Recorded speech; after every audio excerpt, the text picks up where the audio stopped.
চলেন একটা হিসাব বলি। আপনি যদি আপনার রক্তচাপ বা ব্লাড প্রেশার কন্ট্রোলে আনতে পারেন তাহলে আপনার স্ট্রোক হওয়ার ঝুঁকি কমে আসবে 35 থেকে 40%, আপনার হার্ট অ্যাটাক হওয়ার ঝুঁকি কমে আসবে 20 থেকে 25% এবং হার্ট ফেলিওরের ঝুঁকি 50%-এরও বেশি কমে আসবে। চিন্তা করেন বাংলাদেশে অনেক মানুষ মারা যাচ্ছে স্ট্রোক করে, হার্ট ফেলিওর হয়ে, হার্ট অ্যাটাক হয়ে। স্ট্রোকটা হচ্ছে যখন আমাদের ব্রেনে কোনোভাবে রক্ত না পৌঁছায় বা কোনোভাবে আমাদের ব্রেনে যখন হেমোরেজ হয় বা ব্রেনে যে রক্তনালীগুলো আছে এগুলো ব্লাস্ট হয়, ফেটে যায়। হার্ট অ্যাটাকটা হচ্ছে যখন আমাদের হৃৎপিণ্ডের যে মাসেলগুলো আছে এখানে যখন পর্যাপ্ত রক্ত এবং নিউট্রিশন না পৌঁছায় তখন হৃৎপিণ্ডটা ঠিকমতো কাজ করতে পারে না।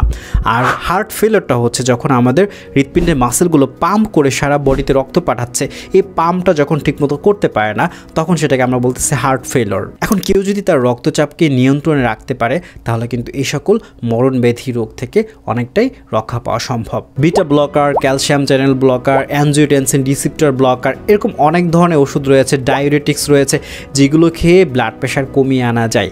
কিন্তু এই ওষুধগুলোর কি সাইড এফেক্ট নেই? হ্যাঁ, অবশ্যই সাইড এফেক্ট রয়েছে, কিন্তু এর থেকে কিন্তু নিরাপদ হচ্ছে আপনার লাইফস্টাইলে পরিবর্তন আনা, যেটা হচ্ছে এই সকল সমস্যার একটা পার্মানেন্ট সলিউশন। তাহলে চলুন আমরা একটা হিসাব করি যে এই লাইফস্টাইলে পরিবর্তন আনলে একজন মানুষ কতটা তার রক্তচাপ কমিয়ে আনতে পারবে। মনে করেন রাকিব সাহেবের ব্লাড প্রেশার 150/95, যেখানে স্বাভাবিক ব্লাড প্রেশার হচ্ছে 120/80। এখানে উপরেরটা মানে হচ্ছে 150 যেটা, সেটাকে আমরা বলি সিস্টোলিক ব্লাড প্রেশার, আর নিচের যেটা সেটাকে আমরা বলি ডায়াস্টোলিক ব্লাড প্রেশার।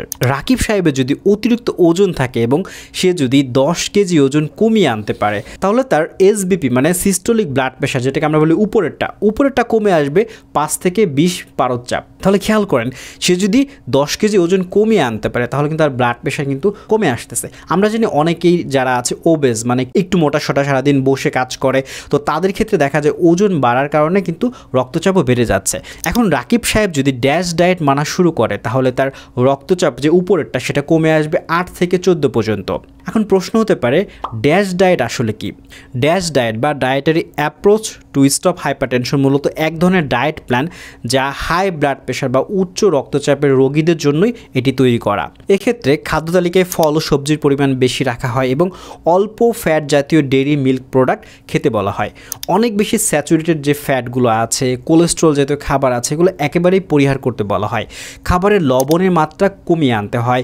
মিষ্টি এবং মিষ্টি জাতীয় খাবার, বিভিন্ন ধরনের যে কোমল পানীয় রয়েছে এগুলো পরিহার করা, লাল মাংস পরিহার করা ইত্যাদি, এই সকল বিষয় ড্যাশ ডায়েটের মধ্যে রয়েছে। এখন লবণ খাওয়ার পরিমাণ যদি সে কমিয়ে আনতে পারে সেক্ষেত্রে তার ব্লাড প্রেশার 2 থেকে 8 পারদ-চাপ পর্যন্ত কমে আসতে পারে। এবং এই জিনিসটা মনে রাখবেন, যাদের উচ্চ রক্তচাপ আছে তাদের দিনে 2 থেকে 4 গ্রাম এর কম লবণ খেতে হবে।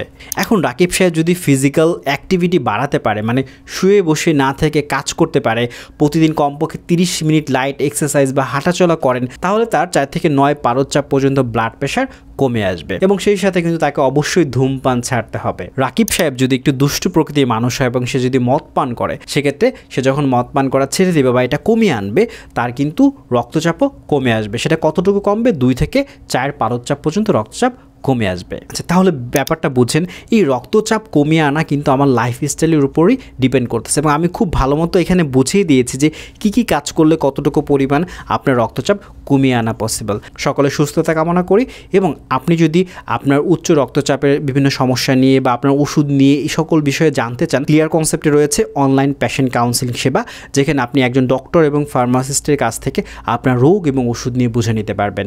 লিঙ্ক ডেসক্রিপশনে রয়েছে। দেখা হচ্ছে পরবর্তী ভিডিওতে। ততক্ষণে নিজে ভালো থাকুন এবং অন্যদের ভালো রাখুন।